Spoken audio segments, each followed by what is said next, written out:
Hello everyone, welcome to my channel science notebook. तो जैसे कि आपको पता है कि साइंस नोटबुक में जो हम टॉपिक्स कर रहे थे साइंस के, वो आपको हेल्प करेंगे CGL, CHSL, CPO, CDS, NDA, railway, NTPC, CAT, PCS, which means के जितने भी बायो के आपके टॉपिक्स होंगे वो सब कुछ कवर करवाए जाएंगे, like cell, botany, classification of organisms, glands and hormones. और हम लोग का ग्लैंड्स एंड हार्मोन्स काफ़ी अच्छे से चल भी रहा है, बहुत एक्सटेंसिवली हम कर रहे हैं। Brain and nervous system, blood and circulatory system, nutrition, digestion, disease which means discomfort या डिसईज। तो ऐसे करके हम सारी चीज़ों को समझेंगे, वो भी अच्छे से परफेक्ट पिक्चर्स के साथ।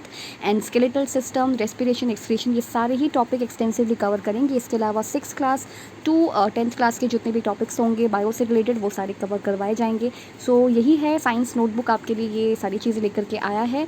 तो ग्लैंड्स और हार्मोन्स में जो आज का हम लोग का टॉपिक होगा वो क्या होगा? सबसे पहली चीज़, पीनियल ग्लैंड हम लोग कवर कर चुके थे। एंड इसके अलावा थायराइड ग्लैंड भी हम कवर कर चुके थे। आज जो हम लोग ग्लैंड पढ़ने वाले हैं वो होगा पैराथायराइड ग्लैंड। लेकिन स्टिल अगर आपने पहली वाली वीडियोस नहीं देखी है तो आप वो भी देख लीजिएगा।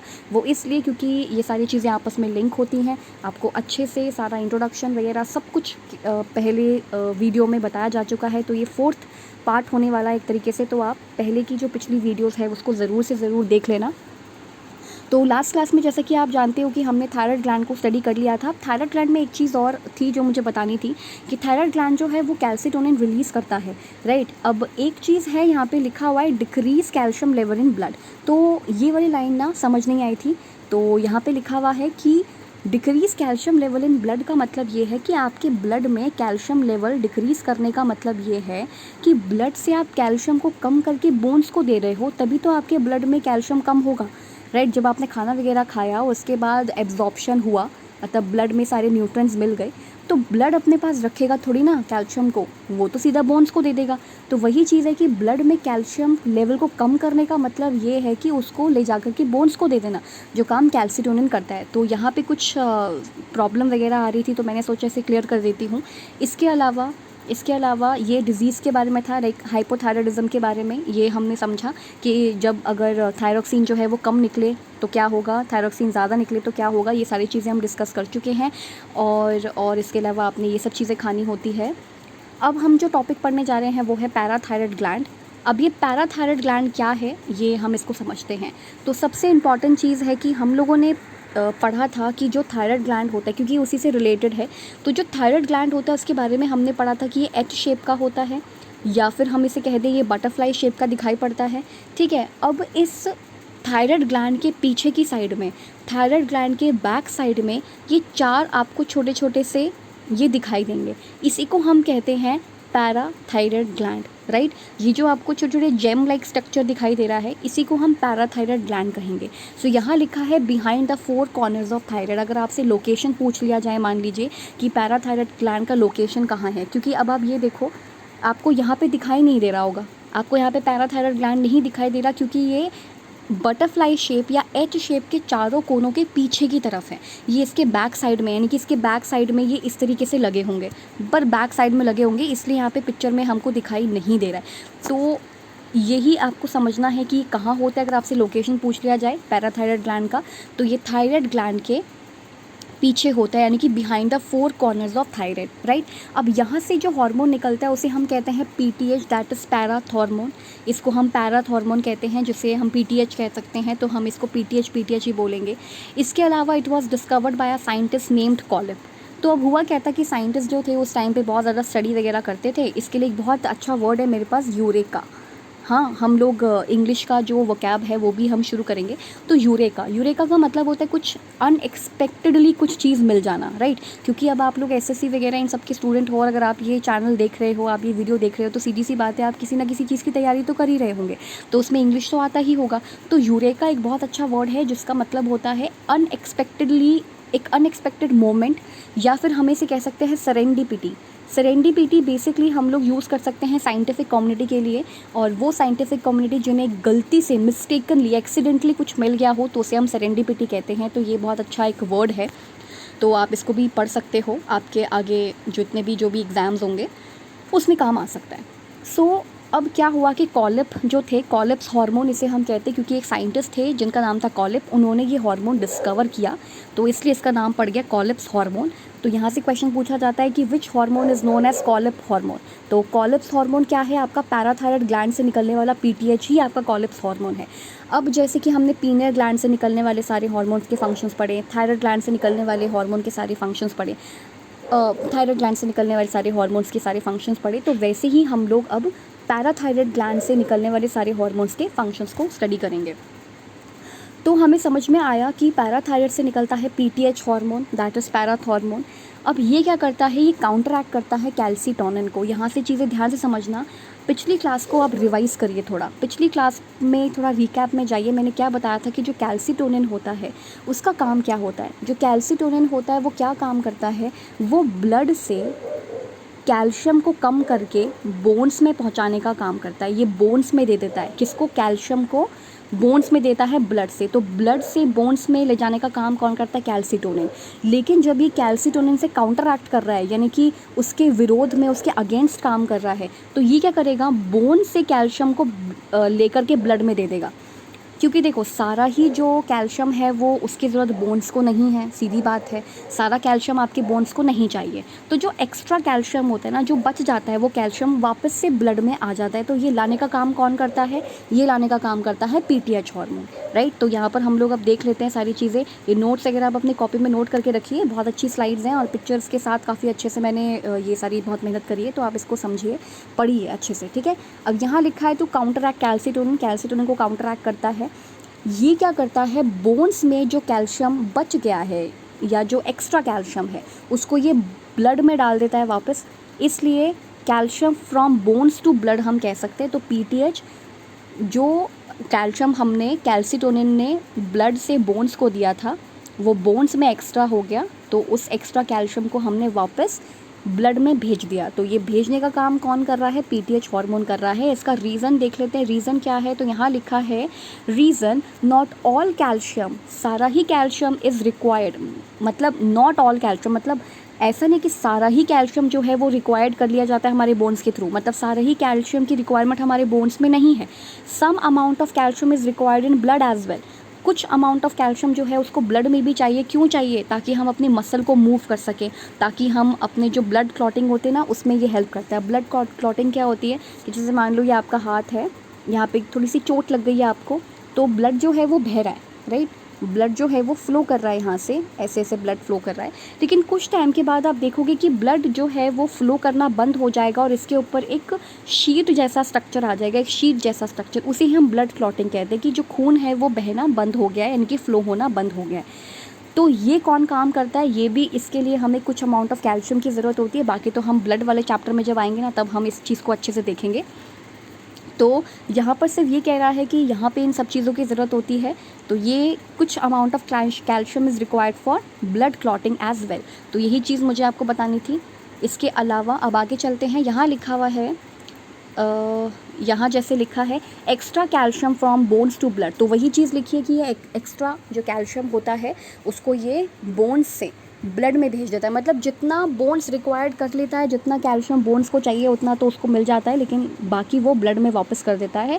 सो यहाँ लिखा है it increases calcium in our blood, तो ये ब्लड में वापस से कैल्शियम को इंक्रीज़ कर देता है। तो यहाँ पे आपने एकदम बिल्कुल भी कंफ्यूज नहीं होना है। ये डिक्रीज़ और कैल्शियम इंक्रीज़ का क्या मतलब है? ज़रूरी नहीं है किसी चीज़ को डिक्रीज़ कर दे तो वहाँ पे कोई चीज़ ख़राब हो जाएगी, हमेशा ये सही नहीं है।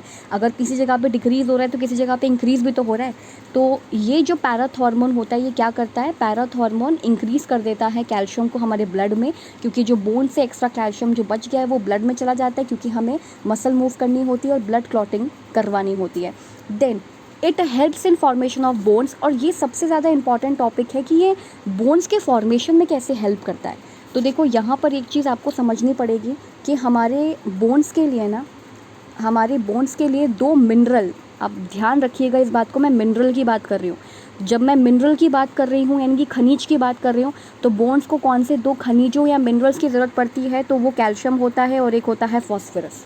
कैल्शियम बोन्स को रिजिडिटी प्रोवाइड करता है, यानी कि कठोरता प्रोवाइड करता है, और जो फॉस्फोरस है वो बेसिकली फॉर्मेशन करता है, यानी कि बोन्स को बनाने में हेल्प करता है।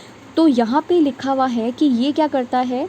यहाँ पे लिखा है एक लाइन कि it helps in formation of bones, phosphorus and calcium for rigidity. Calcium जो है वो रिजिडिटी प्रोवाइड करता है एंड फॉस्फोरस फॉर्मेशन करता है। अब ये कैसे होता है इसको देखते हैं। तो देखो यहाँ पे एक बहुत ही सिंपल सा लॉजिक है कि कैल्शियम एंड फॉस्फोरस के बीच में ना इन्वर्स का रिलेशन होता है। इन्वर्स का रिलेशन क्या होता है कि कैल्शियम बढ़ेगा तो फॉस्फोरस कम होगा।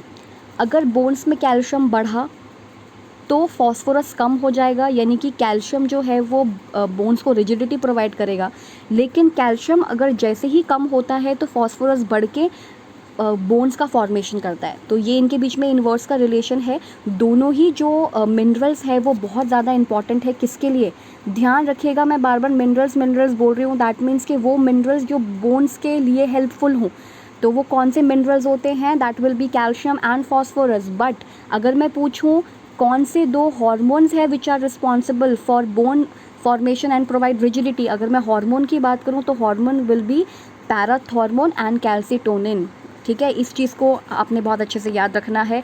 और अब हम वही चीज़ पढ़ते हैं हमेशा कि अगर हमने इनका देख लिया कि फ़ंक्शन क्या है, तो अब हम ये भी देखेंगे कि अगर ये कुछ ज़्यादा निकलने लगे, हाइपोसिक्रीशन हो जाए या कम निकलने लगे, मतलब हाइपोसिक्रीशन हो जाए, कम निकलने लगे, या ज़्यादा निकलने लगे, हाइपर सिक्रीशन हो जाए, तो फिर क्या होगा? तो यहाँ पे देखो हाइपोसिक्रीशन मतलब जब ये कम निकलने लगे, यानी कि जो पीटीएच हार्मोन है वो आपका कम हो जाए तो क्या होगा? पीटीएच लेवल डिक्रीज़ हो जाए तो calcium level will decrease in blood. यानी कि जो अगर ये कम हो जाए तो ये बोन्स से कैल्शियम को ब्लड में ला करके नहीं देगा। ऐसा ही तो होगा, क्योंकि यही तो है जो बोन से जो एक्स्ट्रा कैल्शियम उसको ब्लड में लेकर आ रहा है। तो जब यही कम हो जाएगा तो ये बोन से एक्स्ट्रा कैल्शियम को लेकर के ब्लड में नहीं दे पाएगा, और जब ये ब्लड में नहीं दे पाएगा तो हमें हो जाएगी टिटानी। टिटानी का मतलब क्या होता है? इसका मतलब होता है अकड़न, शरीर में अकड़न हो जाएगी, right. So calcium level will increase in blood, हाँ कैल्शियम लेवल विल डिक्रीज, हाँ, तो कैल्शियम लेवल जो होगा, पीटीएच डिक्रीज़ हुआ तो कैल्शियम लेवल भी डिक्रीज़ हो जाएगा ब्लड में, जिसकी वजह से टिटानी हो जाएगी। टिटानी का मतलब होता है शरीर में अकड़न हो जाना। इसके क्या होगा? प्रॉब्लम्स होगी मसल मोशन में, हम मसल मोशन नहीं कर पाएंगे। इसके लिए सबसे अच्छी चीज़ ये होगी कि आप विटामिन डी लीजिए, या फिर आप धूप में बैठिए, क्योंकि धूप में बैठने से क्या होता है ना, हमारी बॉडी खुद विटामिन डी बनाती है। अब ये चीज़ बहुत गलत है सोचना, और बहुत सारे लोग इसे गलत बोल भी देते हैं कि अगर आप सनलाइट में बैठेंगे तो आपको विटामिन डी मिलेगा, या सनलाइट से विटामिन डी मिलेगा। सनलाइट आपको विटामिन डी नहीं दे रहा है, वो आपको सनलाइट ही दे रहा है, लेकिन उस सनलाइट से आपकी बॉडी जो है वो विटामिन डी बना रही है। तो ये चीज़ थोड़ा सा इंपॉर्टेंट है, इसको ध्यान रखना। इसे हम टिटानी कहते हैं, और टिटानी का मतलब होता है शरीर में अकड़न आ जाती है, जो हाथ है वो मतलब जैसे पोजीशन में है वो मतलब अकड़ जाता है, आप ऐसा समझ लो। इसके बाद अगर हाइपर सिक्रीशन हो जाए, यानी कि अगर जो ये पीटीएच हार्मोन है ये बहुत बहुत ज़्यादा निकलने लगे, तो ये क्या करेगा? बोन्स का सारा कैल्शियम ये ब्लड में दे देगा। और अगर ये सारा का सारा कैल्शियम ब्लड में दे देगा तो बोन्स के पास कुछ बचेगा ही नहीं, और बोन्स क्या हो जाएंगी? ख़राब हो जाएंगी। तो इस चीज़ का ध्यान रखना है। अगर पीटीएच हार्मोन इंक्रीज़ हो गया, then all the extra calcium increases in blood.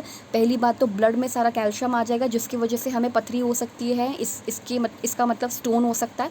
आप लोगों ने सुना होगा गॉल ब्लैडर में, किडनी में, इन सब में स्टोन हो जाते हैं कभी कभी।